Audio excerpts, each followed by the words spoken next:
ఆమేన్. పరిశుద్ధుడైన క్రీస్తునందు స్త్రీలైన దేవుని బిడ్డలందరికీ కూడా ప్రభు దిన ఉదయకాల శుభములు తెలియజేస్తున్నాను. సర్వకృపానిధి దేవుని కృపావర్షం మిమ్ములను మీ కుటుంబాలను సర్వ సమృద్ధిగా ఆశీర్వదించును గాక. ప్రభు దిన ఆరాధన కొరకై దేవుని వాక్యంలో నుండి ఒక చిన్న మాట మనం జ్ఞాపకం చేసుకుందాం. దయచేసి చదవండి. కీర్తనల గ్రంథం 109వ అధ్యాయం. కీర్తనల గ్రంథం అండి 109వ అధ్యాయం 31 వచనాలు, అనగా చిట్ట చివరి వచనాలు. కీర్తనల గ్రంథం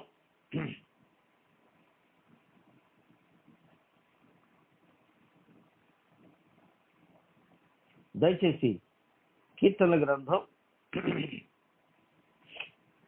109వ అధ్యాయము 31 వచనాలు నేను చదువుతున్నాను. నా నోటితో నేను యెహోవాకు కృతజ్ఞతాస్తుతులు మెండుగా చెల్లించదను. అనేకుల మధ్యను నేను ఆయనను స్తుతించదను. దరిద్రుని ప్రాణమును విమర్శకులు వచ్చు వారి చేతిలో నుండి అతన్ని రక్షించుటకై యెహోవా అతని కుడి ప్రక్కన నిలుచుచున్నాడు. దేవుడి లేఖన భాగమును మన కొరకై ఆశీర్వదించునుగాక. దేవుని సన్నిధిలో భక్తుడైన దావీదు చేస్తున్న ప్రార్థన అండి ఇది. దేవుని సన్నిధిలో దావీదు చేస్తున్న ప్రార్థన ఇది.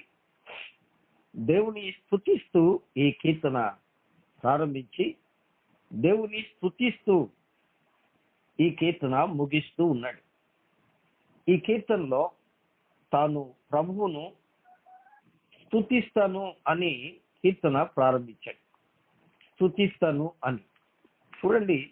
మొదటి వచనం, నా స్తుతికి కారణభూతుడవగు దేవా అని ప్రార్థన ప్రారంభించాడు. దేవుడు స్తుతికి కారణభూతుడు. నిజంగా భక్తులు స్తుతించడానికి దేవుడే కారణం. ఎందుకు అనగా దేవుడు భక్తులకు చేసే ఉపకారములు మేలులను బట్టి దేవుడు స్తుతికి పాత్రుడు, స్తోత్రార్హుడు.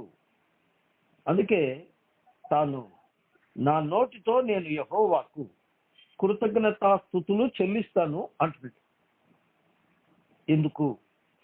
ఎందుకు అంటే ఇక్కడ కారణం చెప్తున్నాడు. 31వ వచనం కారణం చెప్తున్నాడు. చూడండి, దరిద్రుని ప్రాణమును విమర్శకులు వచ్చు వారి చేతిలో నుండి అతని రక్షించుటకై యెహోవా అతని కుడి ప్రక్కన నిలుచుచున్నాడు.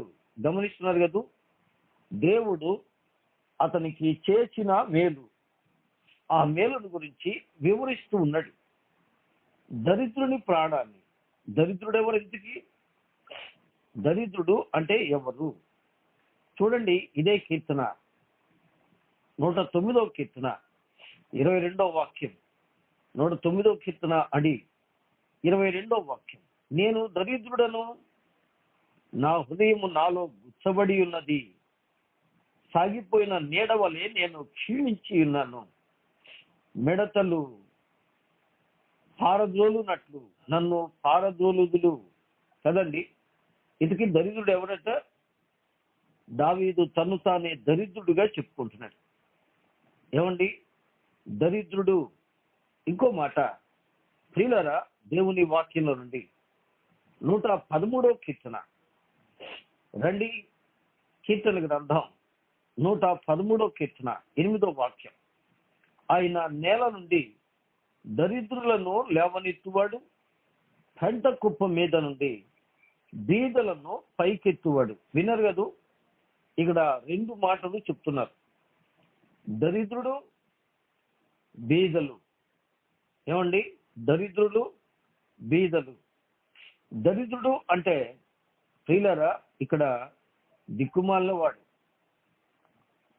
అతడు నిస్సహాయుడు, అందుకే అంటున్నాడు, నేను ఎట్లా ఉన్నాను అంటే సాగిపోయిన నీడ వలె క్షీణించిపోతున్నాను, మిడతలు నన్ను పారదోలుతున్నాయి, నా హృదయం నాలో గుచ్చబడి ఉంది.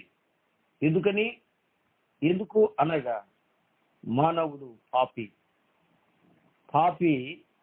ప్రియులారా, పాపపు స్థితిని బట్టి అతడు గుర్చబడతాడు. పాపం వలన వచ్చే జీతము మరణము అని దేవుని వాక్యంలో మనం చూస్తాం. కాబట్టి తనను తాను దరిద్రుడుగా చెప్పుకుంటున్నాడు అంటే దావీదు తన పాపాన్ని ఒప్పుకుంటున్నట్టుగా మనకు సుస్పష్టమవుతూ ఉన్నది. కాబట్టి తాను పాపినని, తన పాపాన్ని బట్టి అనేకులకు నేను చులకన అయిపోయాను అని చెప్తున్నాడు. అందుకని అంటున్నాడు, చూడండి, సాగిపోయిన నీడ వలె నేను క్షీణించిపోతున్నాను, మిడతలు పారదోలునట్టు నన్ను పారదోలుతూ ఉన్నారు. కదండి, మహాబలవంతుడు, యుద్ధవీరుడైన దావీదు జనులు నన్ను తరుముతున్నారు అంటున్నాడు. ఎందుకనట? అతడు పాపం చేసినందువలన తన పొరపాటు, తన పాపం తనను తరుముతూ ఉంది. నిజమే ప్రియులారా, ఒక వ్యక్తి తాను బలవంతుడు కావచ్చు, తాను శక్తివంతుడు, స్థితిపరుడు కావచ్చు, కానీ తనలో ఉన్న పాపం తనను తరుముతూ ఉంటుంది. తనలో ఉన్న దోషం తనను అణగద్రొక్కుతూ ఉంటుంది. అవును ప్రియులారా, అందుకనే తను తాను దరిద్రుడుగా చెప్పుకుంటున్నాడు. నిజమే, ఈ పూట దేవుని వాక్యం ప్రకారం మనం కూడా దేవుని వాక్య ప్రకారం దరిద్రులమే. అందుకే అంటున్నాడు 113వ కీర్తనలో, ఆయన నేల నుండి దరిద్రులను లేవనెత్తువాడు. ఈ దరిద్రులు ఎక్కడున్నారట? నేల మీద ఉన్నారట. అవును, మట్టిలో పుట్టిన వారము, మట్టి నుండి సృజించబడిన వారము.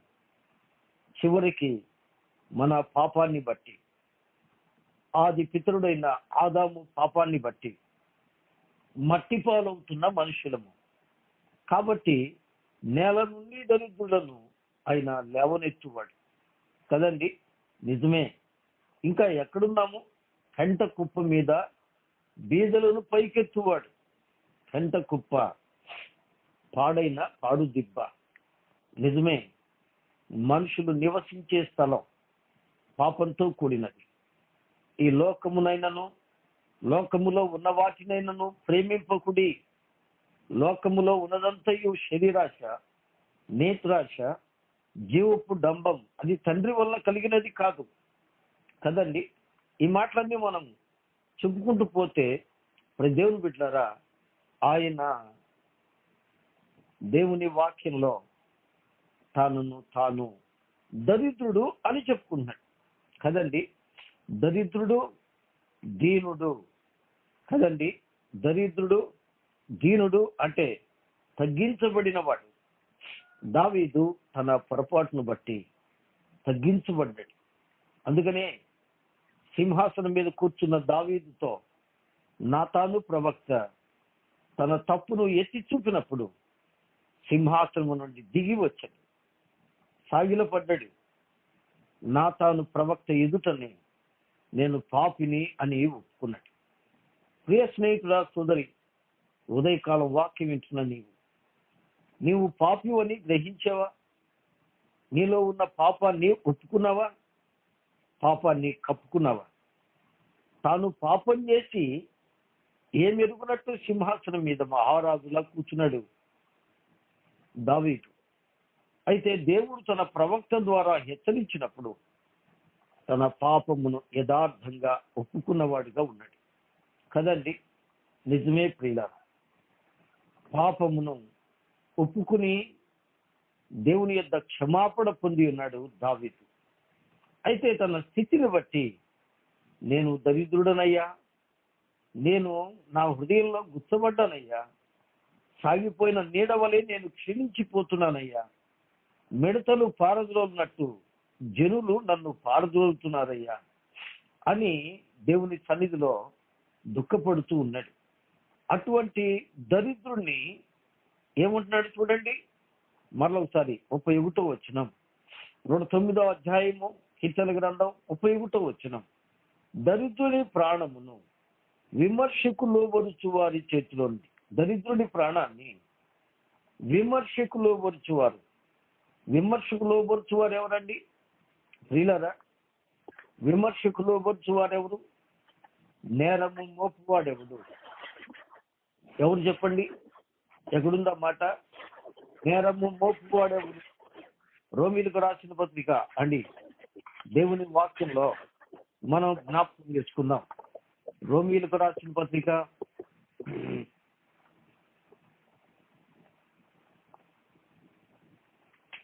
8వ అధ్యాయం కదూ. రోమీలకు రాసిన పత్రిక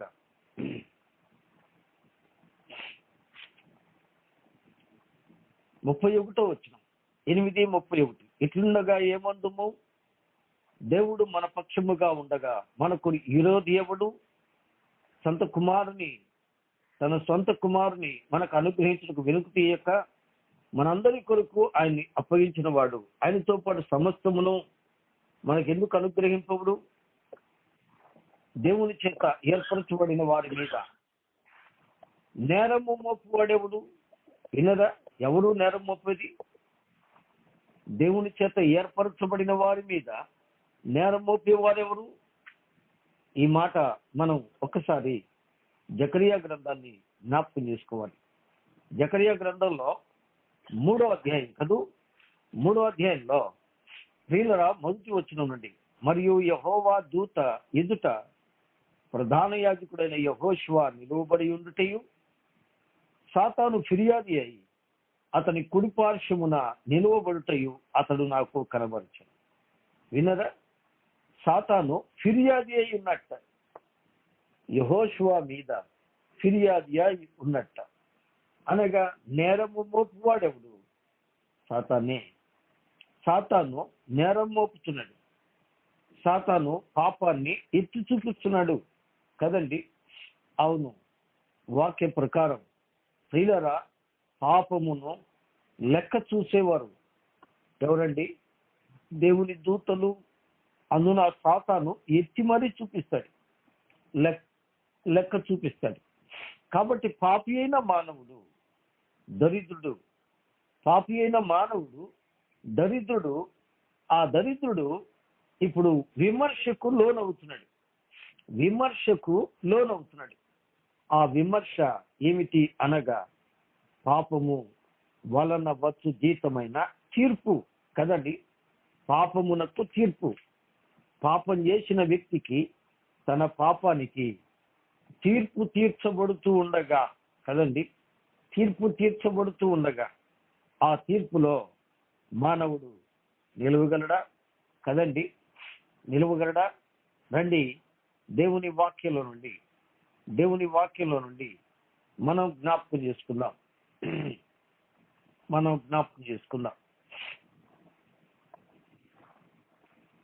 యోబు గ్రంథం 33వ అధ్యాయం. నరులు గర్విష్ఠులు కాకుండా చేయునట్లు, తాము తలచిన కార్యము వారు మానుకొనున్నట్లు, గొతికిపోకుండా వారిని కాపాడునట్లు, కత్తి వలన నశింపకుండా వారి ప్రాణమును తప్పినట్లు ఆయన వారి చెవులను తెరవజేయును, వారి కొరకు ఉపదేశము సిద్ధపరచును. వినరా, నరులు ఎక్కడికి వెళ్తారట?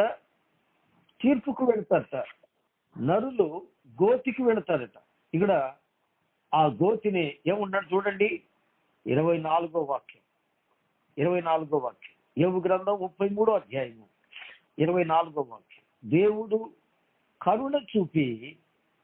దేవుడు వాని యందు కరుణ చూపి పాతాళములోనికి దిగి వెళ్లకుండా వానిని విడిపించును. వినరా, తన క్రియలను బట్టి మానవుడు పాతాళానికి వెళుతున్నాడు, తీర్పును పొందుతున్నాడు. సామాన్యంగా దేవుని వాక్యం మనకు బోధించేది ఏంటంటే, పాపము చేయువాడు పాపమునకు దాసుడు.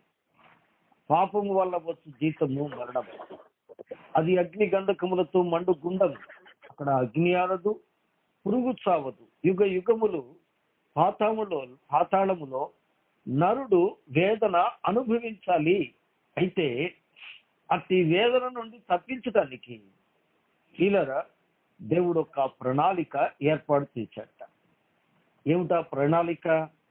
చూడండి 23వ వచనం, యోబు గ్రంథం 33వ అధ్యాయం 23వ వచనం. నరులకు యుక్తమైనది ఏదో దానిని వానికి తెలియజేయుటకు వేలాది దూతులలో గనుడకు ఒకడు వానికి మధ్యవర్తి అయి ఉండిన ఎడల. విన్నరా? మధ్యవర్తిగా వెళ్ళి వాని పాపాన్ని అతనికి గుర్తు చేసి తాను సరైన మార్గమును అతనికి తెలియజేయడానికి ఒకడు మధ్యవర్తిగా వెళ్ళిన ఎడల కదండి, ఆ మధ్యవర్తి మన ప్రభు అయిన యేసు. తిమోతి పత్రికలో మనం చదువుతాం, దేవుడు ఒక్కడే, దేవునికి నరునికి మధ్యవర్తి ఒక్కడే, ఆయన క్రీస్తు యేసును నరుడు అని. కాబట్టి పాతాళానికి వెళ్లకుండా అతన్ని తప్పించడానికి ఒక మధ్యవర్తి అవసరము. ఎందుకు అంటే మానవుడు తన పాప ఫలితంగా పాతాళానికి వెళుతున్నాడు అని ఇక్కడ స్పష్టంగా యోబు ద్వారా మనం అర్థం చేసుకుంటున్నాం. అయితే అట్టి పాతాళానికి వెళ్లకుండా తప్పించడానికి వస్తున్న మధ్యవర్తి ఏం చేస్తున్నాడు అనగా విమర్శకు లోబరుచు వాని చేతిలో నుండి అతన్ని రక్షించడానికి కుడి ప్రక్కన నుంచున్నట్ట. కుడి ప్రక్క అనే మాటను మనం జ్ఞాపకం చేసుకుంటే ప్రియులారా, మరి 98వ కీర్తన 1వ వచనములో ఆయన దక్షిణ హస్తము, ఆయన పరిశుద్ధ బాహువు అనే మాట మనం అక్కడ చదువుతాం కదండి. యెహోవా ఆశ్చర్య కార్యములు చేసి ఉన్నాడు, ఆయనను గూర్చి కొత్త కీర్తన పాడండి. ఆయన దక్షిణ హస్తము, ఆయన పరిశుద్ధ బాహు ఆయనకు విజయము కలుగజేసి ఉన్నది. వినరా? అంతేకాదు 80వ కీర్తన 15వ వచనము 17వ వచనము, ప్రియులారా, కుడి చేయి నాటిన మొక్క అని 15వ వచనంలో చూస్తాం. 17వ వచనంలో నీ కుడి చేతి మనుషుడు అని కూడా చూస్తాం. కాబట్టి కుడి చేతి మనుషుడు ఏమిటి? ఈ కుడి ప్రక్క లేదా కుడి చేతి మనుషుడు ఆదికాండం 35వ అధ్యాయము 18వ వచనం. ఆదికాండం 35వ అధ్యాయము 18వ వచనం. రాహేలు నొప్పులు పడుతూ ఉంది. తాను నొప్పులు పడుతూ మరణించక పూర్వం ఒక కుమారుని కని అతని కనడానికి బహు వేదన పడ్డాను అని అతనికి బెనోని అని పేరు పెట్టిందట. బెనోని అనగా దుఃఖపుత్రుడు అని అర్థం. అయితే యాకోబు అనగా తండ్రి వచ్చి అతనికి బెన్యామీను అని పేరు పెట్టాట. బెన్యామీను అనగా ప్రియులారా, బెన్యామీను అనగా కుడి చేతి పుత్రుడు. కుడి చేతి పుత్రుడు. ప్రియులారా, ఇక్కడ కుడి చేయి అనే మాట లేదా కుడి ప్రక్క అనే మాట దయతో ఆలకించాలి. ఏమిటి దీని అర్థం? మనం ఆలోచన చేద్దాం. ఆయన కుడి చేతి పుత్రుడు. అందుకని దక్షిణ హస్తము, పరిశుద్ధ బాహువు అని చదువుతూ వచ్చాం కదండి. కాబట్టి దక్షిణ హస్తము, పరిశుద్ధ బాహువు. అంతేకాదండి, యెషయా గ్రంథం 41వ అధ్యాయము 10వ వాక్యంలో ప్రభువు ఇశ్రాయేలీలతో ఒక వాగ్దానం చేస్తూ ఉన్నాడు. ఆ వాగ్దానము ఏమిటి అనగా 10వ వాక్యం, నీతి అను చివరి లైన్. 10వ వాక్యం చివరి లైన్, నీతి అను నా దక్షిణ హస్తముతో నిన్ను ఆదుకొందును అంటున్నాడు. దక్షిణ హస్తము అంటే దక్షిణ భాగము, కుడి చేయి భాగం, కుడి భాగం కదండి. మన ఎదురుగా ఉండేది తూర్పు భాగము, మన వెనుకట ఉండేది పడమర భాగము, కుడి వైపున ఉండేది దక్షిణము, ఎడం వైపున ఉండేది ఉత్తరము కదండి. అలాగైతే కుడివైపున ఉండే ఆ దక్షిణ భాగము జ్యేష్ఠత్వాన్ని చూపిస్తుంది కదండి. ప్రథమ స్థానము గమనిస్తున్నదా? ప్రథమ స్థానము అనగా దక్షిణ భాగము, ప్రారంభ స్థానము. జ్యేష్ఠులు ఉంటారు దక్షిణ భాగంలో కదండి. జ్యేష్ఠులు ఉంటారు అంటే పెద్దవాడు ఉంటాడు. మనము లెక్కిస్తూ లేదా వ్రాస్తూ కూడా దక్షిణ భాగము నుండే రాస్తాం కదండి. అవును, అనగా అది జ్యేష్ఠ భాగం. కాబట్టి ఈ మాటలన్నీ మనం క్రోడీకరించుకుంటూ వెళితే దక్షిణ భాగము జ్యేష్ఠత్వాన్ని చూపిస్తే, ఆ దక్షిణ భాగము ప్రథమత్వాన్ని చూపిస్తే, కాబట్టి ఆయన ప్రథముడుగా ఉన్నాడు. అందుకనే ఆయన గురించి యోహాను ఇలా అన్నాడు, జ్యేష్ఠ కుమారుని అంటాడు. యోహాను రాసిన పత్రిక, మొదటి యోహాను రాసిన పత్రిక అండి, 4వ అధ్యాయము, తన జ్యేష్ఠ కుమారుని ఇచ్చెను అని చదువుతున్నాం కదా. అవును, ఒకడే కుమారుడు, ఆయన అద్వితీయ కుమారుడు కదండి. ఆయన జ్యేష్ఠ కుమారుడు, ఆయన ప్రథముడు, మొదటివాడు, కడపటివాడు, ఎల్లప్పుడూ ఉండేవాడు, నిత్యుడు. ఆయన జ్యేష్ఠుడు, ఆయన ప్రథముడు. ఇక్కడ జ్యేష్ఠ భాగాన్ని గురించినటువంటి ప్రాముఖ్యత ఏమిటి అనగా, ప్రియులారా ఇక్కడ గమనించండి, దరిద్రుని ప్రాణమును విమర్శకులు వరుచు వారి చేతిలో నుంచి వానిని రక్షించటానికి. ఇప్పుడు దయతో గమనించాలి, సమయం అవుతుంది, మనం జ్ఞాపకం చేసుకుందాం. ప్రియులారా యోహాను సువార్త 18వ అధ్యాయం 39-40 వచనాలు మనం చదువుతూ వెళితే, ప్రియులారా ఇంకా మనం మత్తయి సువార్తలు కూడా చదువుతాం. యేసు ప్రభువారిని సిలువ వేయడానికి తీసుకువచ్చినప్పుడు ఆ యొక్క ప్రధాన యాజకులు పిలాతు ఎదుట నిలవబెట్టినప్పుడు పిలాతు ఆయనను విమర్శించారు. పిలాతు ఆయనను విమర్శించి ఇలా అంటున్నాడు, ఆయనలో ఏ దోషము నాకు కనబడలేదు అంటాడు. అయితే వారు అంటున్నారు, ఆయనను సిలువ వేయము అని కేకలు వేస్తున్నారు. కేకలు వేస్తే ఆయన అంటున్నాడు, ఎందుకు, ఈయనలో ఏ దోషం నాకు కనపట్లేదు అని. లేదు లేదు, ఆయన్ని సిలువ వేయమని వారు కేకలు వేస్తూ ఉన్నారు. కేకలు వేస్తూ ఉండగా ప్రియులారా అక్కడ ప్రియులారా ఒక దొంగ ఉన్నట్ట. చూడండి, మత్తయి సువార్త 27వ అధ్యాయము 16వ వచనం, ఆ కాలమందు బరబ్బను ప్రసిద్ధుడైన ఒక ఖైదీ చెరసాలలో ఉండెను. విన్నరా? మనము చూస్తే యోహాను సువార్త 18వ అధ్యాయంలో అతడు బందిపోటు దొంగ, నరహంతకుడు అని వ్రాయబడింది. అతడు పట్టుబడ్డాడు. అతనితో పాటు మరి ఇద్దరు పట్టుబడ్డారు. 3 దొంగలను పట్టుకున్నారు. అయితే ఇప్పుడు విషయం ఏంటంటే, ప్రియులారా బరబ్బా నుంచున్నాడు. తరువాత ప్రియులారా ఆ ప్రక్కన యేసుక్రీస్తు ప్రభువారు నుంచున్నారు. ఇప్పుడు మనం గమనిస్తే ప్రియులారా 20వ వచనం నుండి మనం చదువుకుంటూ వెళితే, ఇప్పుడు ఆయన అడుగుతున్నారు, ఎవరండి? పిలాతు అడుగుతున్నారు, ఈ పండుగలో నేను ఒక ఖైదీని విడిపించడానికి ఇష్టపడుతున్నాను, కాబట్టి నేను ఎవరిని విడిపించున్నాను? చూడండి 20వ వచనం, ప్రధాన యాజకులను పెద్దలను బరబ్బను విడిపించుమని అడుగుటకును యేసును సంహరించుటకును జన సమూహములను ప్రేరేపించెను అధిపతి, ఈ ఇద్దరిలో ఎవరిని విడుదల చేసేదను అని మీరు కోరుచున్నారని అడగగా వారు బరబ్బనే అనేది. విన్నరా? బరబ్బా ఖైదీగా ఉన్నాడు, యేసు నేరస్తుడుగా ఉన్నాడు. అతని కుడి ప్రక్కన యేసు నిల్చున్నాడు. వాస్తవానికైతే బరబ్బను మరణ శిక్షకు అప్పగించాలి. అయితే బరబ్బా బదులుగా బరబ్బా స్థానములో ఇప్పుడు యేసును సిలువ వేయమని వారు అడుగుతున్నారు.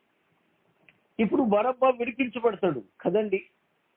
ఖైదీ, నేరస్తుడు, నరహంతకుడు, బందిపోటు దొంగ. కానీ ప్రియులారా, పిలాతు అడుగుతున్నారు, ఈయన ఏ నేరం చేయలేదే. 23వ వచనం, అందుకు అధిపతి, ఎందుకు ఇతడు ఏ దుష్కార్యము చేసెను అనగా సిలువ వేయము, సిలువ వేయమని మరి ఎక్కువగా కేకలు వేశారట కదండి. నిజమే ప్రియులారా, బరబ్బా ఈ పూట నీకు నాకు సూచనగా ఉన్నది. వాస్తవానికి నీవు నేను మన జీవితంలో చేసిన ప్రతి పాపాన్ని బట్టి మనము సిలువ వేయబడవలసిన వారము కదండి. మనము సిలువ వేయబడవలసిన వారము. అలాగైతే మనము సిలువ వేయబడవలసి ఉండగా మనకు బదులుగా, గమనించారా, బరబ్బాకు బదులుగా ఇప్పుడు ఎవరిని సిలువ వేస్తున్నారు? యేసును సిలువ వేస్తున్నారు కదండి. బరబ్బాను మాకు విడిచిపెట్టుము, యేసును సిలువ వేయము. దరిద్రుడు, నేరస్తుడు, బందిపోటు దొంగ, మరణ శిక్షకు తగినవాడు ఇప్పుడు విడిపించబడుతూ ఉన్నాడు. అలాగైతే ప్రియ దేవుని బిడ్డలారా, ఇప్పుడు రండి దేవుని వాక్యంలో నుండి పేతురు రాసిన మొదటి పత్రిక 2వ అధ్యాయము 24వ వాక్యం విందమ్మా. మనము పాపముల విషయమై చనిపోయి నీతి విషయమై జీవించినట్లు. వింటున్నారు కదూ, మనము పాపముల విషయమై చనిపోవాలి. అయితే ఆయన తానే తన శరీరమందు మన పాపములను మాను మీద మోసుకొనెను. ఆయన పొందిన గాయముల చేత మీరు స్వస్థత నొందిరి. వినరా, పాపాలు మనవి, శిక్షించబడవలసిన వారం మనం కదండి, మరణించవలసిన వారం మనం. అయితే మనకు బదులుగా మన స్థానములో కదండి, మన స్థానములో తిమోతి పత్రిక 2 తిమోతి 4:17 పౌలు అంటాడు, ఆయన నా ప్రక్కన నిలిచెను. ఫుట్నోట్లో ఏముందంటే నా స్థానములో నాకు బదులుగా కదండి. ఆ మాట మనం జ్ఞాపకం చేసుకుంటే 2వ తిమోతి పత్రిక 4వ అధ్యాయము 17వ వచనంలో ప్రభువు నా ప్రక్కన నిలిచెను అనే మాట దగ్గర ఫుట్నోట్లో ఉంది, నా పక్షమున. ఎస్, మన పక్షమున కదండి, మన పక్షమున, మనకు బదులుగా, మన కోసం మన సిలువను ఆయన భుజాన వేసుకున్నాడు. పాపం మనది, నేరం మనది, శిక్ష మనది. శిక్షింపబడవలసిన వారం మనం, శిక్ష విధించబడవలసిన వారం మనం కదండి. బరబ్బా శిక్షింపబడాలి.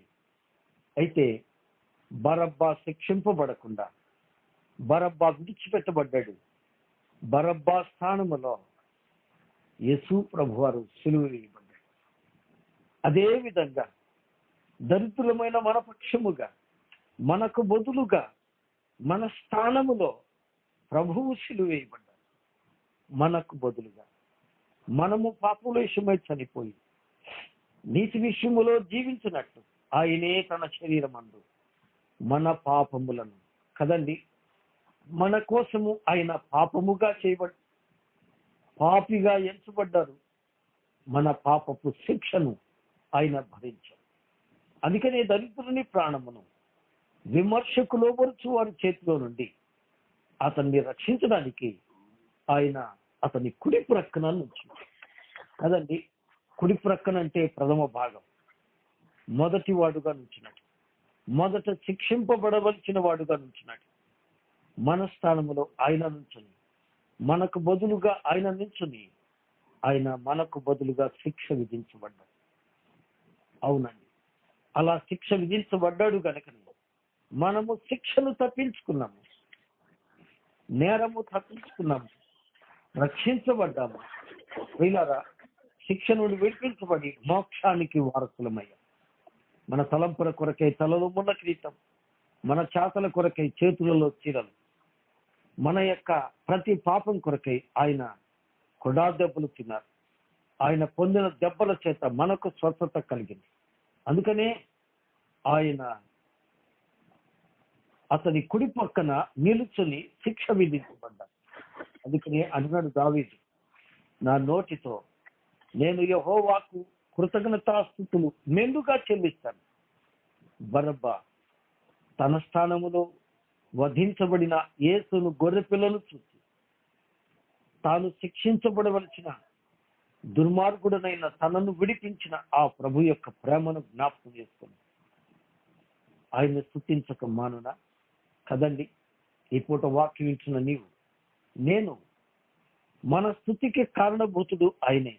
ఎందుకు అంటే మనకు బదులుగా మన స్థానములో శిక్ష విధించబడి సిలువలో మరణించి ప్రాణం పెట్టి రక్తం కార్చి మరణమును జయించి రక్షణ తెచ్చిన మహాప్రభు ప్రేమమూర్తి యేసయ్య త్యాగాన్ని జ్ఞాపకం చేసుకుంటే నిజంగా ఆయన ప్రేమకు ఏమి ఇచ్చినా రుణస్థుడమే కదా.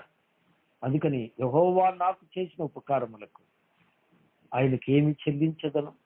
రక్షణ పాత్రను చేత పట్టుకొని యెహోవా నామమున ప్రార్థన చేయుదును అంటే కదండి.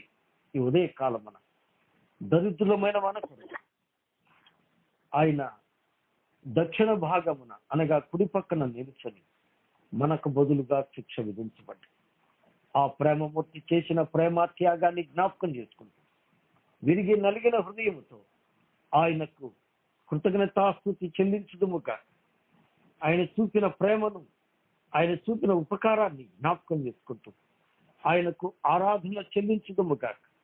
ఏంటి మన వాక్యం? దరిద్రుని ప్రాణమును విమర్శకులు వరుచు వారి చేతిలో నుండి అతన్ని రక్షించుటకై యెహోవా అతని కుడి ప్రక్కను నిలుచున్నాడు.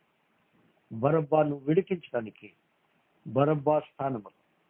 ప్రియ స్నేహితుడా, నిన్ను విడిపించడానికి, నీవు పొందవలసిన శిక్షను తప్పించడానికి నీ స్థానములో శిక్ష విధించబడి ప్రాణం పెట్టి తిరిగి లేచిన మహాప్రేమమూర్తి ఆయన్ని ఆరాధించు, ఆయన్ని స్తుతించు, ఆయనకి నీ హృదయాన్ని నీ పాపం ఒప్పుకొని విడిచిపెట్టు. ఆయనను నీ రక్షకుడిగా అంగీకరించి ఆయన్ని స్తుతించి ఆరాధించాలని మనవి చేస్తూ మాటలు ముగిస్తున్నాను. దేవుడి వాక్య భాగమును మన కొరకై ఆశీర్వదించునుగాక. ఆమేన్.